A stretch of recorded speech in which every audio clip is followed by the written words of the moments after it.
बिस्मिल्लाहिर्रहमानिर्रहीम। अस्सलामु अलैकुम वरहमतुल्लाहि वबरकातुहू। आबिद राजा चैनल की तरफ से आज मैं अपने दोस्तों को रसूलुल्लाह सल्लल्लाहु अलैहि वआलिहि वसल्लम की बताई हुई एक दुआ बताऊंगा।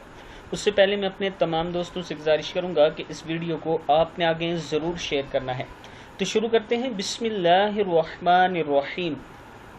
सैयदना अबू हुरैरा रज़ी अल्लाह ताला अन्हो बयान करते हैं, रसूलुल्लाह सल्लल्लाहु अलैहि वआलिहि वसल्लम तकबीर तहरीम और किरात के दरमियान थोड़ी देर चुप रहते थे। मैंने अर्ज़ की, या रसूलुल्लाह सल्लल्लाहु अलैहि वसल्लम, आप पर मेरे माँ बाप कुर्बान, आप सल्लल्लाहु अलैहि वसल्लम इस तकबीर और किरात के दरमियान की खामोशी के बीच में क्या पढ़ते हैं?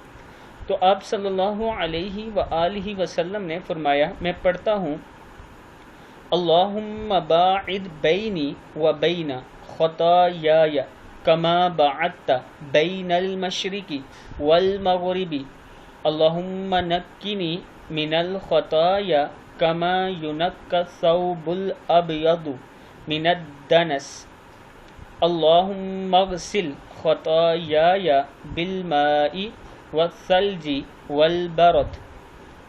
ऐ अल्लाह, मेरे और मेरे गुनाहों के दरमियान इतनी दूरी कर जितनी मशरिक और मगरिब में है। ऐ अल्लाह, मुझे गुनाहों से इस तरह पाक कर जैसे सफ़ेद कपड़ा मैल से पाक होता है। ऐ अल्लाह, मेरे गुनाहों को पानी, बर्फ़ और ओलों से धो डाल। सही बुखारी की हदीस है, सही मुस्लिम में भी है। मैं अपने दोस्तों से गुजारिश करूँगा कि इस वीडियो को आपने आगे ज़रूर शेयर करना है।